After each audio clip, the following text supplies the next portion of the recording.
la signification bouddhiste du détachement est légèrement différente de ce que le mot signifie normalement. Le détachement dans le bouddhisme est lié au renoncement. Le mot renoncement est également trompeur, car il implique que nous devons tout abandonner et aller vivre dans une grotte. Bien qu'il y ait des exemples de personnes comme Milarepa qui ont tout abandonné et vécu dans une grotte, ce qu'ils ont fait est désigné par un mot différent, pas le mot qui est traduit par renoncement ou détachement. Le mot qui a été traduit par renoncement signifie en réalité la détermination d'être libre. Nous avons une forte détermination. Je dois sortir de mes propres problèmes et difficultés. Mon esprit est totalement ferme sur cet objectif. Nous voulons abandonner nos jeux d'ego parce que nous sommes déterminés à être libres de tous les problèmes qu'ils causent. Cela ne veut pas dire que nous devons renoncer à une maison confortable ou aux choses connues que nous aimons. Au contraire, nous essayons d'arrêter les problèmes que nous avons en relation avec ces objets. Cela nous amène au détachement. Être détaché ne signifie pas que nous ne pouvons rien apprécier ou aimer être avec quelqu'un. Il s'agit plutôt du fait que s'attacher très fortement à quelque chose ou à quelqu'un nous cause des problèmes.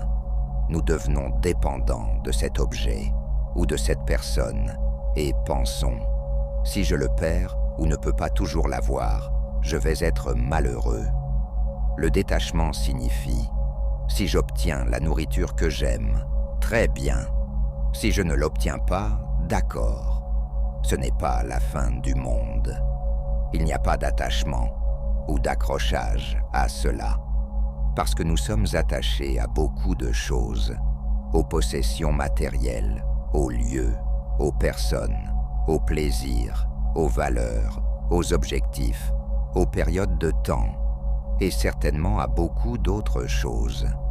Nous sommes donc très souvent attachés dans notre vie à de nombreuses choses. Et qu'est-ce qui fait que tous ces attachements finissent par créer toutes nos souffrances? Ils viennent simplement du fait que nous avons peur de perdre tout cela. Nous avons peur de perdre notre maison, notre travail, de devoir quitter un lieu auquel nous tenons. Nous avons peur que les gens nous quittent ou décèdent. Nous avons peur de perdre certains conforts et plaisirs que nous avons. Nous avons peur de perdre des valeurs importantes comme la liberté, des objectifs que nous nous étions fixés, des projets qui risquent de ne pas aboutir. Nous avons peur de perdre des périodes, des choses du passé. C'était mieux avant, notre jeunesse, etc. Et donc on voit que tout cela va créer l'ensemble des souffrances que nous avons, que nous rencontrons tout au long de notre vie. D'où l'idée de pouvoir se détacher pour pouvoir être heureux dans sa vie. Se détacher ne veut pas dire être indifférent, ne rien ressentir. Non, nous verrons plus précisément ce que l'on entend par détachement. Et si on y regarde de près, tout au long de notre vie, la vie nous apprend précisément, en tout cas, veut nous apprendre à nous détacher. Et finalement, pourquoi? Donc la vie nous apprend à nous détacher, par exemple, dès la naissance, quand on se détache de ce cocon dans lequel on était, dans le ventre de notre mère, où on était parfaitement bien. Il n'y avait pas de sensation de faim, ou de froid, ou de lumière trop intense ou de son trop fort. On était bercé toute la journée, au chaud, à bonne température. Et puis, eh bien, il faut naître et apprendre la sensation du froid, du chaud, du bruit et de beaucoup d'autres sensations, pas toujours très agréables, la frustration, la peur. Donc déjà, c'est un premier grand détachement, celui-ci. Il y en a peut-être même avant, à partir de celui-ci. Et puis, on doit apprendre ensuite à se détacher du sein maternel ou de la tétine, du biberon, et puis de son doudou, et puis de ses figures parentales, petit à petit, pour être de plus en plus autonome. Et puis, pour les enfants, quitter le nid familial, ça veut dire se détacher de ce confort de la famille. Pour les parents, ça veut dire se détacher de leurs enfants pour pouvoir les laisser partir, s'envoler et faire leur propre vie. Donc en fait, on va voir que tout au long de notre vie, il y a des détachements à avoir. Donc il y a aussi des déménagements que l'on doit faire. Il y a des pertes de personnes. Pourquoi finalement, si on regarde bien, plus on va apprendre tous ces détachements tout au long de notre vie, plus finalement on va apprendre le détachement ultime de cette vie qui est la mort. Donc finalement, pour pouvoir vraiment se détacher de notre corps et du personnage qu'est notre ego, qui lui est effectivement attaché à la vie et ne veut pas mourir, eh bien pour pouvoir se détacher tranquillement et finalement mourir paisiblement, il va être important de prendre conscience de tous ces détachements plus ou moins importants que l'on va devoir vivre tout au long de notre vie, que la vie nous apprend à nous détacher peu à peu tout au long de notre vie. C'est pour ensuite pouvoir vivre le mieux possible le détachement ultime qu'est la mort. Mais en fait, on se rend compte que c'est plus ou moins compliqué selon les personnes et selon la conscience que l'on a. Eh bien, de se détacher justement des lieux, des valeurs, des personnes. C'est assez compliqué si on regarde bien. Et d'ailleurs, plus on veut se détacher, plus on est attaché, plus on veut contrôler et plus on veut figer les choses. C'est-à-dire que je veux garder tout ce qui me fait du bien et tout ce à quoi je suis attaché qui pourrait me rendre heureux. Mais c'est une illusion totale. Pour quelle raison? Simplement parce que la vie est en mouvement perpétuel, en changement perpétuel. Donc on ne peut pas arrêter ce mouvement de la vie qui fait que rien n'est figé et que chaque chose change à chaque instant. Donc ne pas accepter ce mouvement va effectivement contribuer à faire grandir cette souffrance. Et donc, ce qui va avec la souffrance, c'est le contrôle de tout ça. Je veux tout contrôler pour garder au maximum ces choses qui vont me créer du plaisir. Et d'ailleurs, pourquoi les gens contrôlent les choses? Pour pouvoir contrer précisément la peur de perdre. Mais au final, si on regarde bien, ça crée beaucoup plus de stress qu'autre chose. Alors comment être heureux si on est sans cesse stressé par l'idée de perdre ce qu'on a et ce à quoi on est attaché? On ne peut pas être heureux comme ça, ce n'est pas possible. Donc, pour quelle raison est-il important de travailler sur le détachement? D'abord, pour retrouver sa liberté. Parce que si je suis capable d'accepter ce mouvement de la vie, où rien n'est figé, tout bouge, où je peux tout perdre à chaque instant, eh bien je retrouve cette liberté intérieure. Et donc, je peux vivre pleinement ma vie. Parce que je ne suis plus dans le stress, la peur de perdre. Je profite donc de chaque instant de la vie, de toutes les expériences, y compris finalement les expériences difficiles. Si je suis dans l'acceptation de tout ce que la vie m'offre, me présente, mais je ne suis pas dans la crainte de vivre des choses compliquées, difficiles, puisque je sais que ça fait partie de la vie, c'est haut et c'est bas, les moments agréables, les moments plutôt désagréables, les joies, les peines. Si j'accepte tout ce que la vie me présente, je dis un grand oui à la vie, même aux choses les plus compliquées, parce que je sais que ce sont des épreuves qui ne sont pas là pour rien, mais qui peuvent me faire grandir. Et donc je n'ai pas la peur de perdre ces moments. Il va être important donc d'apprendre à se détacher aussi, surtout de notre passé, parce qu'on voit bien que tant qu'on est accroché à notre passé, et c'est notre mental qui nous tient accrochés à ce passé, aux blessures du passé, eh bien, on ne peut pas être heureux et pleinement dans notre vie. Donc ça fait aussi partie du détachement qu'on doit mettre en œuvre pour pouvoir être heureux dans notre vie. Et puisque la vie est mouvement, la vie est en changement perpétuel, eh bien, prendre conscience de cela, prendre conscience que chaque instant est un moment unique, chaque instant est un moment qui naît et qui meurt, et finalement voir que ce sont des cycles permanents de vie et tentatives de naissance, de vie, de naissance et de mort, de vie et de mort, etc. À chaque instant, même dans notre corps, là maintenant, il y a des cellules qui naissent et il y a des cellules qui meurent. Donc on est perpétuellement dans ce mouvement de la vie et il va être important d'en prendre conscience. Et donc d'apprendre finalement à se détacher de chaque instant qui naît et puis qui meurt, et de profiter précisément de chaque instant. Finalement, prendre conscience de cette notion nous permet d'être pleinement dans le présent, dans cette présence, que chaque moment que je vis est un moment important. Donc finalement, comment peut-on apprendre à se détacher? Déjà accepter que l'on ne peut pas tout contrôler, que c'est une illusion absolue de penser qu'on contrôle les choses. Regardez bien et prenez conscience que c'est vraiment une illusion de penser qu'on contrôle les choses. Regardez dans votre vie, est-ce que vraiment vous contrôlez tout ce qui se passe? Vous pouvez avoir cette illusion là, mais si vous regardez d'un peu plus près, vous verrez que finalement, vous ne contrôlez pas grand-chose. Donc c'est important d'en prendre conscience, et puis surtout derrière d'accepter cela. Finalement, je ne contrôle pas beaucoup de choses. C'est plutôt la vie qui va contrôler les choses.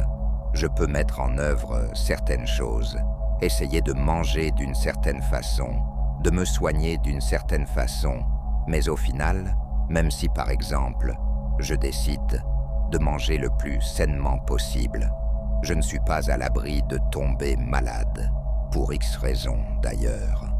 Et ça, bien que je n'ai pas d'addiction, que je mange sainement, que je fasse un peu de sport, eh bien, allez savoir pour quelles raisons, c'est assez mystérieux.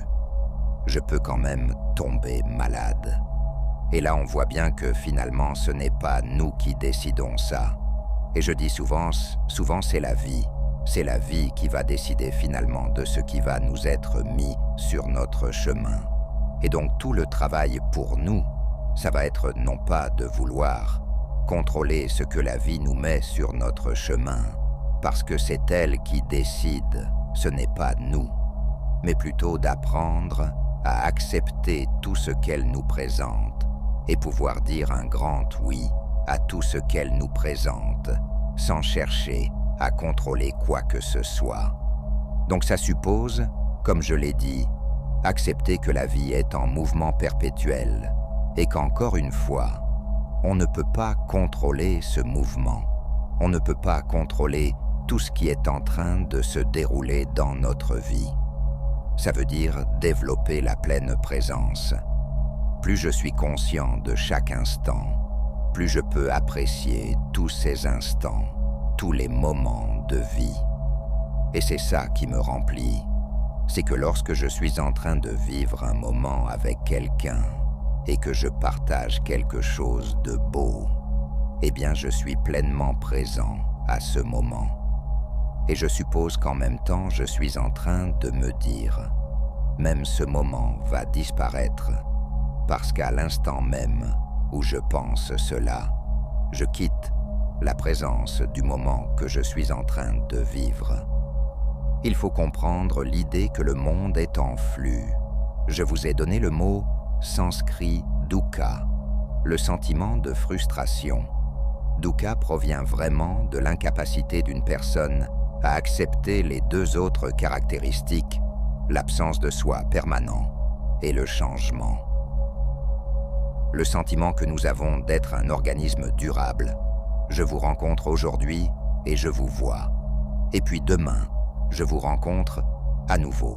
Et vous avez à peu près la même apparence que hier, et donc je considère que vous êtes la même personne. Mais vous ne l'êtes pas, pas vraiment.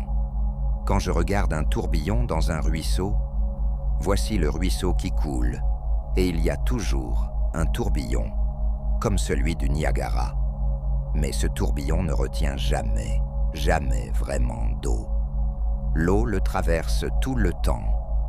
De la même manière, une université, l'Université de Californie, qu'est-ce que c'est? Les étudiants changent au moins tous les 4 ans. Le corps professoral change à un rythme un peu plus lent. Les bâtiments changent. On les démolit. On en construit de nouveaux. L'administration change. Donc qu'est-ce que l'Université de Californie? C'est un modèle, une façon de faire d'un genre particulier. Et donc, précisément de cette manière, chacun d'entre nous est un tourbillon dans le flux de l'existence. Et nous sommes dans chaque cellule de notre corps, chaque molécule, chaque atome, en flux constant. Et rien ne peut être figé. D'un certain point de vue, le changement est tout simplement regrettable. Tout s'écoule. Et il y a une sorte de tristesse dans tout cela, une sorte de nostalgie. Et il peut même y avoir une rage. Ne va pas doucement dans cette bonne nuit, mais rage. Rage contre la mort de la lumière. Si vous résistez au changement, vous avez dukkha, vous avez de la frustration et de la souffrance. Mais d'un autre côté, si vous comprenez le changement, vous ne vous y accrochez pas et vous le laissez couler. Alors ce n'est pas un problème. Cela devient positivement beau. C'est pourquoi, en poésie, le thème de l'évanescence du monde est beau. Quand Shelley dit « L'un demeure, les multiples changent et passent. La lumière du ciel brille pour toujours. Les ombres de la terre s'envolent. La vie, comme un dôme de verre multicolore, tache la blanche radiance de l'éternité jusqu'à ce que la mort la piétine en fragments. » Maintenant, qu'est-ce qui est beau dans tout cela? Est-ce la lumière du ciel qui brille éternellement, ou est-ce plutôt le dôme de verre multicolore qui se brise? Voyez, c'est toujours l'image du changement qui fait vraiment le poème. Le fait que les choses s'épuisent toujours, que les choses disparaissent toujours, a une sorte de merveille cachée. Les Japonais ont un mot, yugen, qui n'a absolument aucun équivalent en anglais. Et yugen, d'une certaine manière, creuse le changement. C'est décrit poétiquement. Vous avez le sentiment de yugen lorsque vous voyez au loin dans l'eau quelques bateaux cachés derrière une île lointaine. Vous avez le sentiment de yugen lorsque vous regardez des oies sauvages soudainement aperçues, puis perdues dans les nuages. Vous avez le sentiment de yugen lorsque vous regardez le mont Tamalpais et que vous n'êtes jamais allé de l'autre côté, et que vous voyez le ciel au-delà. Vous n'allez pas là-bas pour regarder et voir ce qu'il y a de l'autre côté. Ce ne serait pas du yugen. Vous laissez l'autre côté être l'autre côté, et cela évoque quelque chose dans votre imagination. Mais vous n'essayez pas de le définir, de le figer. Vous ne pouvez pas. De la même manière, l'aller et le retour des choses dans le monde est merveilleux. Elles partent. Où vont-elles? Ne répondez pas, car cela gâcherait le mystère. Elles s'évanouissent dans le mystère. Mais si vous essayez de les poursuivre, vous avez détruit le yugen. Je me souviens, quand j'étais presque un enfant dans les Pyrénées, dans le sud-ouest de la France, nous sommes montés très haut dans ce magnifique silence des montagnes. Mais au loin, nous pouvions entendre le tintement des cloches des vaches. Et d'une certaine manière, ces minuscules sons faisaient ressortir le silence. Et donc, de la même manière, de légères permanences font ressortir le changement. La vie est la vie, voyez-vous, justement parce qu'elle est toujours en train de disparaître. Supposons que soudainement, par une sorte de magie diabolique, je puisse dire zap, et que chacun d'entre vous resterait au même âge pour toujours. Vous seriez comme les personnages de cire de Madame Tussaud. Vous seriez affreux. Dans 1000 ans, quelle belle sorcière vous seriez. Le problème, c'est que nous avons des esprits à sens unique, et nous remarquons la vague de la vie lorsqu'elle est à son sommet ou à sa crête. Nous ne la remarquons pas lorsqu'elle est au creux, pas de manière ordinaire. Ce sont les pics qui comptent. Prenez une scie sauteuse. Ce qui nous semble important, ce sont les pointes des dents. Elles semblent faire la coupe, pas les vallées entre les dents. Mais vous voyez, vous ne pourriez pas avoir des pointes de dents sans des vallées entre elles. Par conséquent, la scie ne couperait pas sans les deux, les pointes et les vallées en forme de V. Mais nous ignorons cela.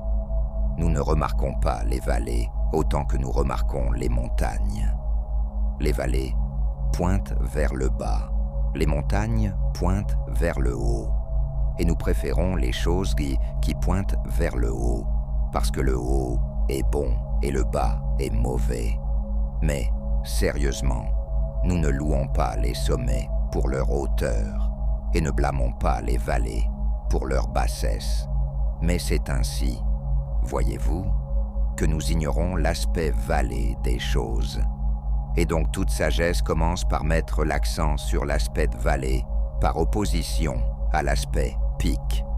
Nous accordons beaucoup d'attention à l'aspect pic. C'est ce qui capte notre attention. Mais d'une manière ou d'une autre, nous écartons l'aspect vallée. Mais cela nous rend très mal à l'aise. Il semble que nous voulions tirer du plaisir en regardant les sommets, mais en réalité, cela nous refuse notre plaisir, car secrètement nous savons que chaque sommet est suivi d'une vallée, la vallée de l'ombre de la mort. Et nous avons toujours peur, parce que nous n'avons pas l'habitude de regarder les vallées, parce que nous n'avons pas l'habitude de vivre avec elles. Elles représentent, pour nous, un inconnu étrange et menaçant. Peut-être avons-nous peur que le principe de la vallée l'emporte et que les sommets soient submergés. Peut-être que la mort est plus forte que la vie, car la vie semble toujours exiger un effort. La mort est quelque chose dans laquelle on glisse sans effort. Peut-être que le néant finira par vaincre le quelque chose. Ce ne serait pas terrible. Et donc, nous résistons au changement, ignorant le fait que le changement est la vie et que le néant est invariablement la phase inverse du quelque chose. Ainsi, l'espace, la nuit, la mort, l'obscurité, le non-être, est une composante essentielle de l'être. C'est ainsi qu'est fait l'être. La compassion ne doit pas être une compassion idiote avec laquelle nous donnons à tout le monde tout ce qu'il veut. Si un ivrogne veut du whisky, ou si un meurtrier veut une arme, ce n'est certainement pas de la compassion que de satisfaire ses désirs. Notre compassion et notre générosité doivent être couplées à la discrimination et à la sagesse. Lorsque vous vivez un moment difficile, douloureux, là aussi, l'esprit s'en mêle. C'est comme si on se disait « Non, je ne veux pas vivre ce moment difficile. Donc, je dois trouver des échappatoires, des moyens de ne pas ressentir la douleur de ce moment. » Et là, une fois de plus, vous vous extrayez de ce moment présent, certes douloureux, mais à travers des illusions, c'est-à-dire pour essayer d'éviter la douleur.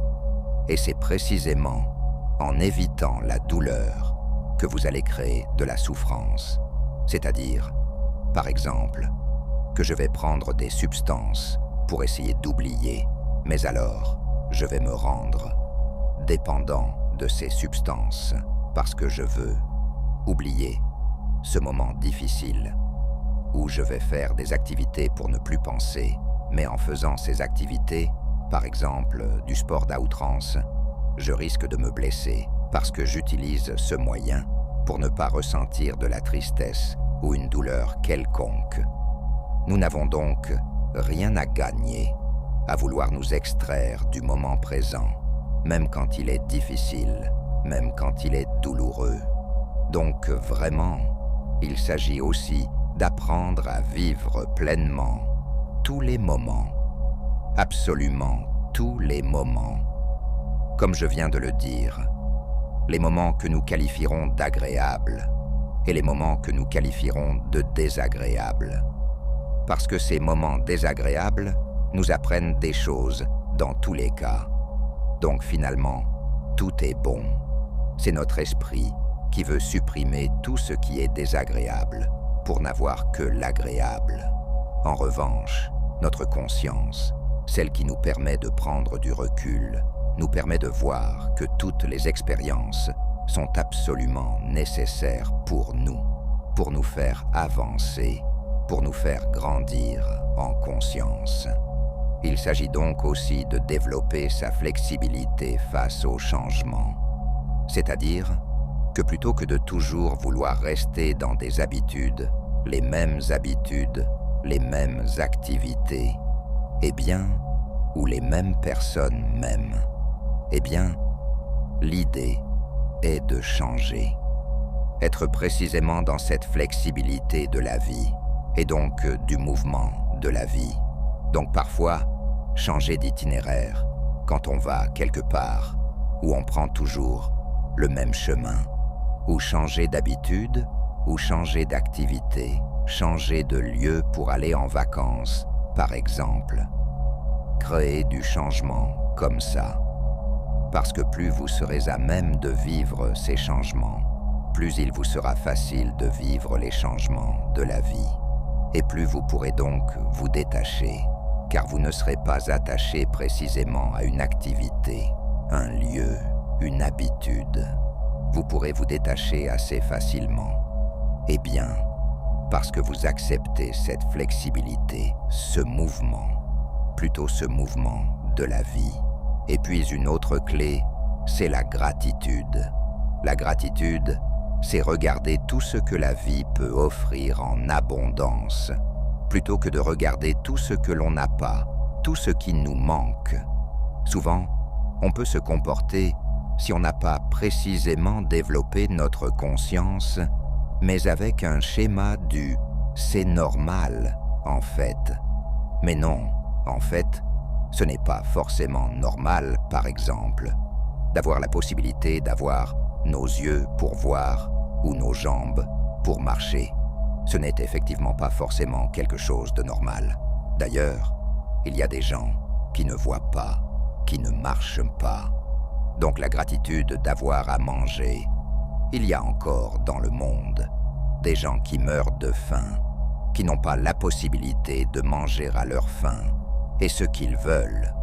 Donc sans évidemment développer de la culpabilité par rapport à ça, il ne s'agit pas de ça.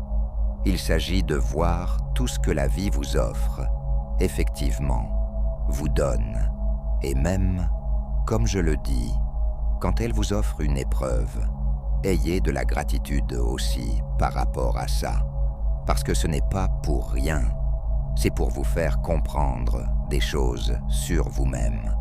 Et notamment, pour vous permettre aussi de vous détacher de ce personnage qu'on appelle l'ego, et qui justement veut être contrôleur parce qu'il a peur de tout. Il a peur de tout perdre, et il est frustré quand il perd tout.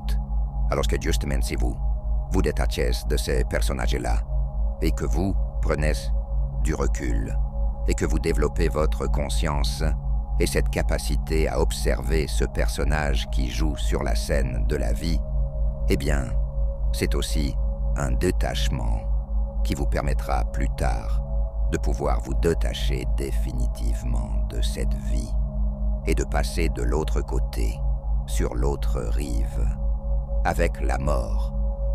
Vous voyez donc à quel point le détachement est vraiment une notion très importante et donc à cultiver chaque jour, puisque finalement chaque jour, à chaque instant, c'est un moment qui naît, mais c'est aussi un moment qui meurt. C'est un moment unique que l'on ne revivra plus jamais. Donc, voyez comment vous pouvez, chaque jour, cultiver ce détachement qui vous amènera véritablement à cette liberté et à ce bonheur de vivre, tout simplement.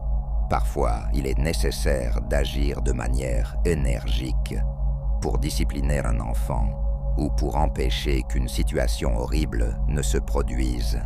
Chaque fois que possible, il est préférable d'agir de manière non violente pour prévenir ou corriger une situation dangereuse.